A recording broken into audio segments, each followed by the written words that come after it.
In 1990, Nintendo released the Super Nintendo Entertainment System, and with it, F-Zero, a futuristic fast-paced racer that utilized Nintendo's revolutionary Mode 7 technology. But despite how great this game was, Nintendo wasn't satisfied. They wanted to make a racing game with their Mode 7 technology that was suitable for a more casual audience. And so 2 years later, they created Super Mario Kart, the game which I will be playing in this video. But how did they make this game more casual friendly than F-Zero, you might ask? By making it harder.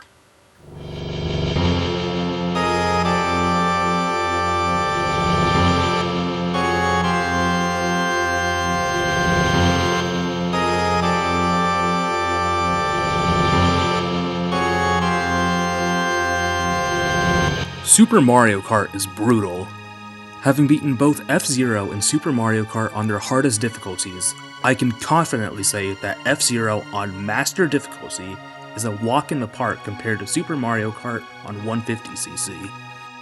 From janky physics, RNG, precise turns, and even CPU's cheating, I'll go over how I was able to beat this brutally difficult game and get every achievement on it. But hold on, how did I get achievements in a game that's over 30 years old? That's where RetroAchievements comes in. RetroAchievements is a platform that allows you to get achievements in retro video games that wouldn't have achievements otherwise. You simply make an account on the website, log into RetroAchievements on the emulator of your choice, and start playing. Your profile on the website shows what games you've played, what achievements you've unlocked, and what games you've gotten every achievement in. This website is extremely slept on, and new achievement sets are still being made every day. By the way, I'm not sponsored by RetroAchievements or anything, I'm just glazing them for the love of the game because they're so good. Super Mario Kart has a total of 47 achievements varying in difficulty. Some require me to get gold in a Grand Prix, others require me to get a perfect score in a Grand Prix, and the rest are miscellaneous challenges, such as this one where I need to complete a race with 40 or more coins. Whenever I unlock an achievement, I'll show the name of it and how hard I thought it was on a scale from 1 to 10, with 1 being the easiest and 10 being the most difficult. My first order of business was to complete all 4 cups on 100cc. Doing so unlocks 150cc. On 150cc, unlocking certain achievements automatically unlocks their 50cc and 100cc counterparts. I started with the Mushroom Cup, and by completing it, I got my first 2 achievements. I got the achievement for winning the Mushroom Cup on 100cc, and its 50cc counterpart. On the Flower Cup, I decided to take the shortcut on Mario Circuit for an achievement. I did it really sloppily, but it still counted. I then finished the race to get the achievements for getting gold on the Flower Cup. On the Star Cup, I accidentally got the achievement Cautious Driver for finishing a race without hitting any racers or obstacles. Anytime I get an achievement by accident, I'll put 0 out of 10 for the difficulty. On the next race, I got an achievement for taking the shortcut on Choco Island. On Bowser's Castle 3, I got an achievement for taking all 3 paths on the track and winning the race. I then finished the Grand Prix to get the achievements for getting gold on the Star Cup.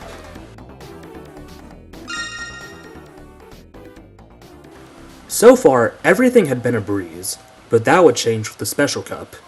At first, I struggled to even get past the first race, Donut Plains 3. Donut Plains 3 is a deceivingly difficult track with its tight turns, narrow roads, and water hazards. With just 1 life left, I was able to make it to the next race. That's right, did I mention that this game has lives? You have 4 lives, and if you finish a race in 5th or lower, you lose a life. And if you run out of lives, you have to start over from the beginning of the Grand Prix again.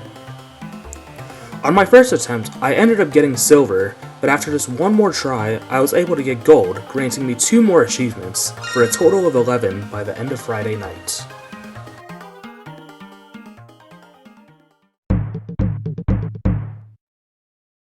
On Saturday morning, I decided to practice 150cc so I'd be prepared to play it that night on stream.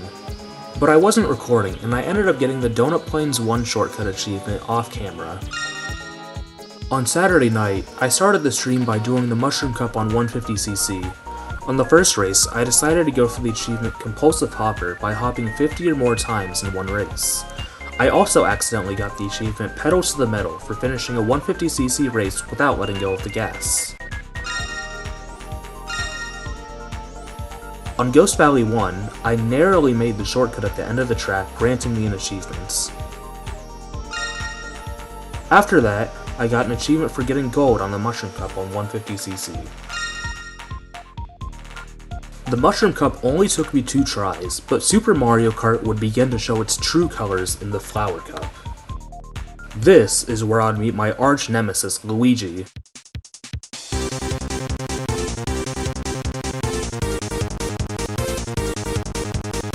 Luigi has a seemingly endless supply of star power in this game. As soon as the star power runs out, he almost immediately reactivates it. God, dude. I can't with Luigi. God damn it! Dude, I'm fighting for my life right now. This is literally impossible. Whatever, we're just gonna go with Star Cuppers, I guess. Oh my god, dude, stop this star power thing. Please stop it. Oh my god, stop doing that. Why can they drive right through the swamps and I can't? Dude, I'm so close to just giving up on this game. I don't want to play this. Why am I throwing the game? I'm throwing the game. I've beaten F-Zero on Master difficulty, and that's easier than this. Oh my god, I'm throwing the game. Maybe? I just hit my own shell, it's over. I ended up not making any more progress for the rest of the night. The only other achievement I got was for doing the shortcut on Ghost Valley 2. I decided to take my losses and finish the night with 2 silver trophies on the Flower and Star Cups. Getting all golds on 150cc seems to be an impossible task. I ended up not playing Super Mario Kart the next day. I contemplated giving up on the challenge entirely and playing another game instead. And so, I went to bed early on Sunday night and got ready to go to school the next morning. But on Monday afternoon after school, I decided to play Super Mario Kart one more time just for the fun of it.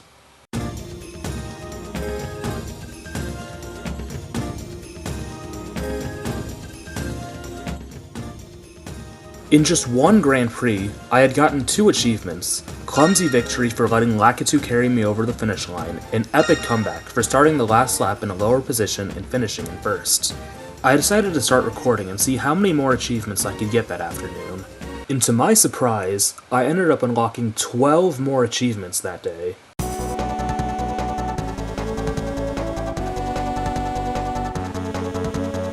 After I started recording, I decided to return to the Flower Cup. I learned how to get the rocket boost, but the timing for it in this game is extremely precise. But on the 3rd race, I was finally able to pull it off. On Bowser's Castle 2, I barely missed the shortcut, but it still registered, granting me another achievement. On Saturday, I couldn't even get gold on the Flower Cup, but on Monday, I got a perfect score on my first try. Getting the perfect score achievement also granted me 3 other achievements.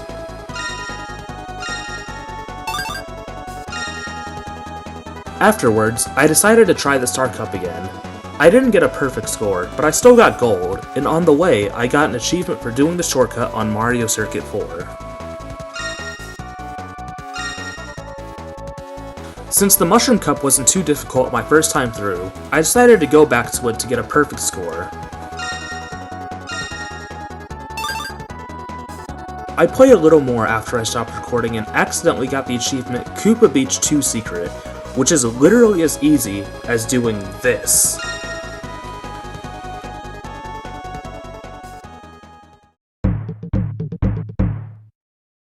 For the rest of the challenge, most of the achievements will be on the Special Cup, so I think I should take some time to explain the tracks in the Special Cup and the achievements I need to get.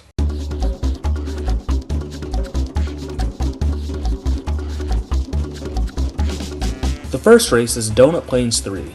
Like I mentioned earlier, this track is full of hazards that'll slow you down. If you fall in the water, Lakitu will wait 5 seconds before he even begins to bring you back to the track. That means if you want to get out of the water without losing an absurd amount of time, you need to drive out of the water yourself, which can cost you an absurd amount of time if you fall too deep in the water. On top of all the hazards, the track is so narrow at some points that it's almost impossible to stay on it without going off-road. This is easily the hardest track of the gauntlet, but fortunately it's the first one, so you can reset if you lose a life. Next is Koopa Beach 2. This track is the easiest of the 5 to race on, but extremely hard to get first place in. That's because despite few hazards, you spend most of the time driving slowly on water, giving you extremely little time to break away from opponents. After Koopa Beach is Ghost Valley 3. This one's probably the easiest track of the gauntlet. The only real hazard here is one of the turns around the start of the track, as not turning hard enough will land you in a bottomless pit. As long as you hit the boost panel at the end of every lap, you should be able to stay in first for most of the race. Vanilla Lake 2 isn't too difficult either. The key here is to hop over the tiny gaps so that you can take a tighter line than your opponents. On lap 1, you'll need to squeeze through a tight passage to avoid hitting the ice cubes, but after the first lap, that part of the track should be mostly, if not completely clear. Vanilla Lake is also the shortest track of the gauntlet, clocking in at just over a minute most of the time on 150cc. Finally, Rainbow Road is the last track, and as you might expect, this is another difficult track. Rainbow Road isn't quite as hard as Donut Plains, but since this is the last track, getting a game over here is extremely punishing. One thing that's nice to know is that the thwomps are completely dormant on lap 1, meaning you don't have to worry about dodging them that lap. For the rest of the race, I like to drive carefully on the edge of the road when I get near a thwomp instead of trying to predict its timing. The thwomps on Rainbow Road have star power, meaning if you bump into one, you'll spin out, and chances are by the time you get back to speed, you'll get hit by it again. That means that hitting a thwomp even once on Rainbow Road is a death sentence for your race. Fortunately, the CPUs aren't too aggressive on Rainbow Road, so you can take your turns without drifting and still be able to finish in the top 3. Now onto the high-ticket achievements. The first one, obviously, is for getting gold on the Special Cup on 150cc. Also, just like every other cup, the Special Cup has an achievement for finishing the Grand Prix with a perfect score. The other 3, however, is where things get tricky. I need to get gold with a lightweight character, a medium weight character, and a heavyweight character. That means no matter what, I'll have to race on the Special Cup multiple times. With all that out of the way, let's get back to the challenge. Since I've been playing as Koopa for the whole game so far, I decided to start by getting the achievement Lightweight Champion. On my first try, I made it through most of the gauntlet, but I was completely unprepared for Rainbow Road and lost all 5 lives I had when I made it to that track. On the second attempt, I found myself with just 1 life left on Rainbow Road. For the first half of the race, I found myself towards the back of the pack, and so I decided to break my rule about careful driving and aggressively drove my way back into first place. In just 2 tries, I had already gotten 2 of the 5 high-ticket achievements. After that, I decided to stop playing for the night and come back the next day. On Wednesday night, I started another stream of Super Mario Kart, and it got off to an excellent start. I started by going back to the Star Cup. On the first race, I got the achievement Koopa Beach 1 Secret for getting the lone item box on the island.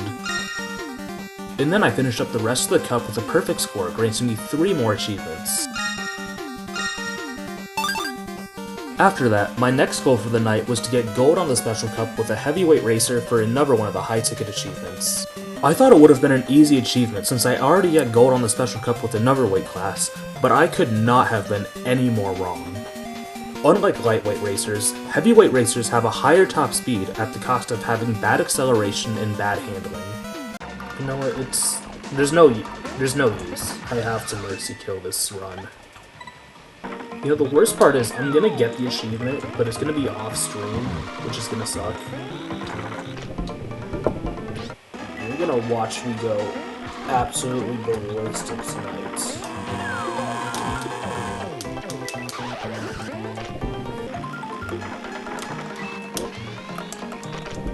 Dude, I might still be in this race. Or not. Dude, that bump on Mario was so satisfying to pull off.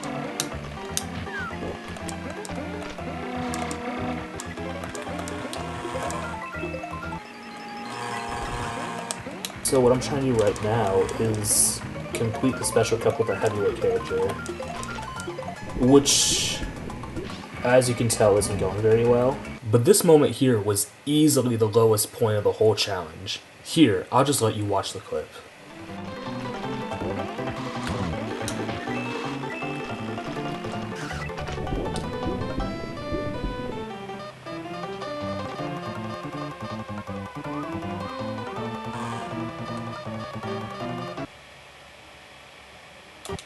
That's pretty lame.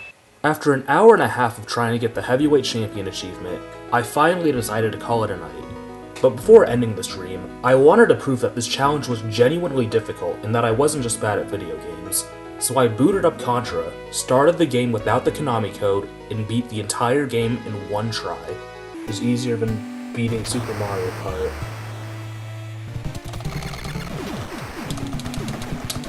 Okay.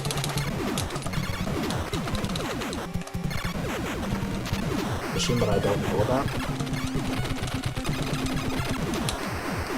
Alright, there you go.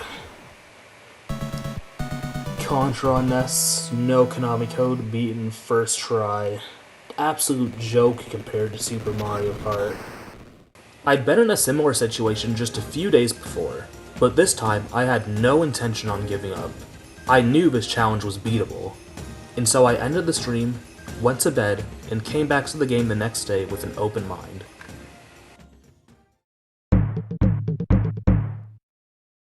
The fact that I'm able to beat Contra in one try meant that at some point in my life, I had to put the time and persistence to learn how to beat it for the first time. I knew that if I could pull something as incredible as that off before, I could easily do it again in Super Mario Kart. And so I came back to where I left off the night before and tried to get gold with a heavyweight again. When I got my first game over, I was starting to think that I still wouldn't get the achievement.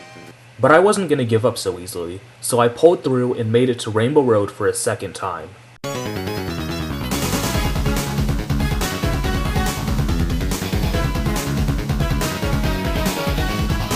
When I finally made it back to Rainbow Road after a few attempts, the pressure was on again. By this point, I understood how Rainbow Road worked, so I drove carefully, avoiding flumps and only drifting when I absolutely needed to. Not only did I finish Rainbow Road on the first try, but I got first place and finished the race without falling off the track, granting me the achievement Above the Clouds. Finally, after countless tries, I had gotten gold on the Special Cup with a heavyweight racer, granting me the third of 5 high-ticket achievements. The last 2 high-ticket achievements were to get gold with a medium-weight racer and to get a perfect score. But before that, I wanted to get the rest of the miscellaneous achievements out of the way. First, I went for Slippery Finish by driving over a banana peel at the finish line. The easiest way to do this is by putting your own banana peel on the finish line and hitting it at the end of the final lap. The next achievement I went for was Boosted Victory, which was a bit trickier. I needed to boost my way into first place at the end of a race, which doesn't sound too hard, but the achievement only registers if you hit the finish line in the short window that the boost is still active. It took me a few tries, but I finally got it. This one was probably the hardest of the miscellaneous achievements. After that, I went for the achievement Rich Racer, the achievement I mentioned way back at the beginning of the video, where I need to finish a race with at least 40 coins. This one also took me a few tries, but it wasn't too bad, and I got it on the third try. There was just one shortcut achievement left, and that was for getting the shortcut on Ghost Valley 3. The reason I hadn't gotten this one yet was because the shortcut is in such an inconvenient spot that it's just not worth going for in a real race. After lining myself up, I used a Cape Feather and finally got the last shortcut achievement. The last miscellaneous achievement was No Mercy, which required me to win a race while being an entire lap ahead of all the other racers. I thought this one would have been harder, but I started a race on 50cc and got it on the first try. After getting all those achievements, I was feeling confident, so I decided to go back to the Special Cup, this time to get a perfect score. I started the Grand Prix, and I was off to an insane start. On Donut Plains 3, I had a comfortable lead for essentially the entire race, and I ended up finishing in first. Koopa Beach was off to a good start, but my arch nemesis Luigi hit me with the star power at the end of the second lap. Fortunately, a well-timed mushroom got me back in the first place, and I ended up winning on Koopa Beach. Ghost Valley, which was usually an easy track for me, ended up being the one that gave me the most trouble this time around, taking me 4 tries. On my second try, I came close to winning but fell off the track at the very end. On my last life, I got off to yet another bad start, and so I thought I'd have to reset. But by being extra careful not to fall off the track and by hitting the boost panel at the end of each lap, I was able to get back into first place. Vanilla Lake was relatively uneventful. I kept trading spots with Yoshi and Luigi for first place, but I ended up winning in the end. It was finally time for Rainbow Road again, but this time I needed to get first, and I only had 2 tries. On my first try, I was doing well on lap 1, but after that I hit 2 thwomps, costing me the race. I only had 1 life left, so I decided to lock in. The first item I pulled was a red shell, and Luigi was in my sights, so I did what only felt natural and threw it right at him, causing my arch nemesis to fall satisfyingly into dead last. Eventually, Luigi made his way back into second place and tried time and time again to screw me over with his star power, but I kept pushing ahead, making sure he couldn't stay in front of me. On the final lap, I carefully dodged all the thwomps and finally made it to the end of the track in first place. With that, I'd finally earned the hardest achievement of the challenge. Getting to this point took 7 infuriating days. Mastering Super Mario Kart takes skill, something which I had gotten a lot of. But sometimes, no amount of skill can beat the unfairness that comes with this game. The luxury of words of the angry video game nerd. This game sucks. Fucking sucks and it sucking fucks. Steaming pile of goat shit. I was mad at this game, so for the final achievement, I did this to let off some steam.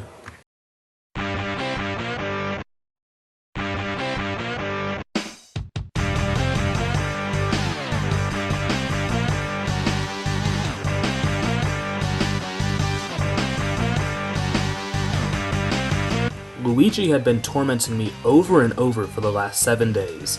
It was finally my turn to be the tormentor. And so I chose Luigi, outraced my opponents, and snagged Super Mario Kart's last achievement. Oh my god! Chat! We're done! I'm done with this game.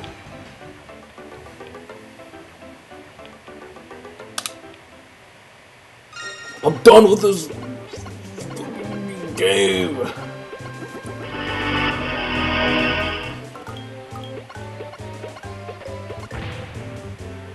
I wasted 11 hours of my life on this game. And with that, it was finally over. I had finished the challenge and gotten all 47 achievements in Super Mario Kart. Despite janky physics, broken red shells, and Luigi's blatant cheating, I had mastered this brutal game. I had played so many other Mario Kart games before, so the fact that the first one was so difficult completely threw me off guard. I came close to giving up, but I pushed through and emerged victorious. And by the end of it, I had a newfound love for Super Mario Kart.